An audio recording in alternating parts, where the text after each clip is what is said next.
Previously on Spirit Squad. This is the person they think is haunting the building. His name's Edward Claphammer. These are the shirts you got, right? I like your theme song, man. I like your theme song. Jay gets a call, and it's this woman ranting and raving about a spook in a graveyard. And this woman's got some real paranormal activity. Dude, I'm going to just take your notes, and I'm out. All right, I'm going to go see this lady. I got my stuff. And Jay has researched it, and he has determined that the Dakota Indians believed that Woody was actually carved from a sacred tree. This will be the first time we've ever had any puppet residue in the other world.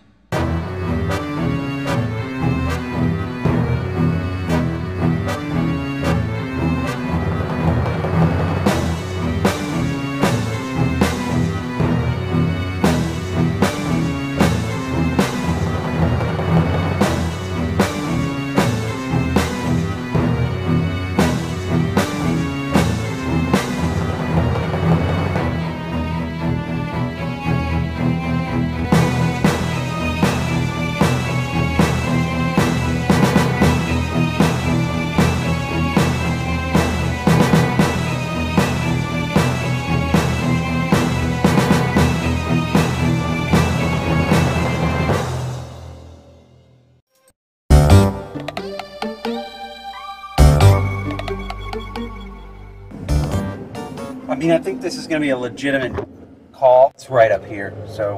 1906 Armenia. Right. According to the notes. This is it's an amazing structure, old cigar factory. This is Chris from Team 2 checking in. I'm on my way to investigate the spook in the graveyard. Should be there in about 10 minutes or so. All right, well, when you're done with that, just check in. Maybe we'll just meet back at the office. I don't know how long it's going to take here. It's a pretty big structure from what I understand, so it may take a while on our end. Man, this girl Lisa is making me freaking crazy. She needs to show up to work. She needs to be there when I call her. She's supposed to be my partner, you know? How do you have a partner that doesn't do what they're supposed to do? So let me tell you all about my partner Lisa. Oh wait, I can't, because I call this person, I text her, I tweet her, she doesn't respond to any of it. So this building's been here since the early 1900s. And we're just going to go up and talk to the manager here. Bill, the property manager, actually was very gracious to direct us around to some of the hotter areas that show some sort of activity. There's been a lot of things that have taken place in this building. It's been used for many things, such as theater that took place on the second floor. One of the most famous people here was Edward Claphammer. He was a ventriloquist from the silent era of film. Now, like, this painting is interesting. Is this something that is unique to the building, or? It's a Van Gogh recreation that was done by a student with epilepsy. He bit his tongue off, and he himself can explain it to us. And the kid actually bit his tongue off, so he couldn't describe what the painting was. I think he probably was, crying out in pain. I don't know why they didn't ask him to write it out, but, we'll try to figure out that riddle for ourselves. What's this here? This is actually a pew. This pew has actually gone on what they call a tour. It has gone from church to church, and it actually ends up here. There is a Sunday school prayer meeting that takes place here. A pastor actually performs his sermon right there on the steps. He chose that spot because one leg is actually shorter than the other, and he can stand there and look normal as he's preaching to the people here. Okay guys, this area is actually very exciting. This is leading to the hub of where most of the supernatural things take place. Most people feel that the voices that take place are very Claphammer-like because they're almost so silent that you can't hear them. See, I'm picking up different levels of energy, some reds, some high aura colors. There is actually times in this very hallway where the hair just stands up on my head. I can imagine that does. Yeah, I guess you get used to it to a degree, though. You do get used to it. I mean, you just become numb to the experience. Kind of like getting gang raped in prison. Something we've heard a lot about in the older buildings in this area that seems to be an occurrence now. We're just starting to hear about it, but apparently it is widespread. Small creatures, apparitions like gerbils, guinea pigs. Have you seen any of that? Martin's always obsessed with small rodents and animals. More often than not, I'll ask a question and someone has had some sort of experience with a phantasm of a rodent. This is a mentally disturbing. It looks like something you'd see in either a Taco Bell or a Mexican whorehouse. This piece is actually a piece that was donated by my mother. She had just passed away in the spring, so. It actually looked like the testicles of a chihuahua. It's like because of this heat, some of the paint was melting.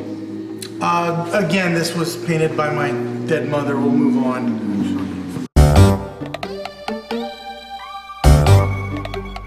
There's a spook in the graveyard. You know, these guys are sending me out on a couple of strange calls. I met some really weird people.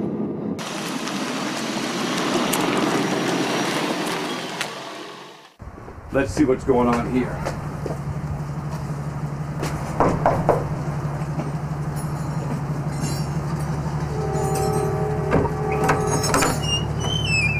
Yeah. How you doing? I'm with the Spirit Squad. I heard you sighted a spook across the street in the graveyard. I sure as hell did. I've been living here 25 years. It's been peaceful. I sit on my front porch, and all this, lately it's just been people lurking. All of a sudden, this spook comes going around. There's a spook right now. There's a spook right now. I don't see a spook There's a spook anywhere. right now. Yeah, hold on. Got a wooden spoon and beef jerky in her hand. She comes out the front door, and I don't know what's going on. She says, "There's a spook! There's a spook!" Excuse me, Mrs. Doubtfire, who the hell you think you're talking to? I'm out here visiting my grandmother. Looks like he's in the cemetery. Who you call him? Hang on, whoa. Hey, that's a woman up there. Back up. Hold on. I lure you as my beef stick. I know it's what you want. You're here for my beef stick, aren't you, go? Trap him. They can be silent. That's a man. I'm thinking I'm going to get in trouble with the NAACP. She's calling him a spook. I'm looking around. There's. I'm warming up for you. No. Come on now. Come on. You better tell Mrs. Roboto to calm down. Hey, yo, listen. Hey, whoa. Hey, come on now. Come on.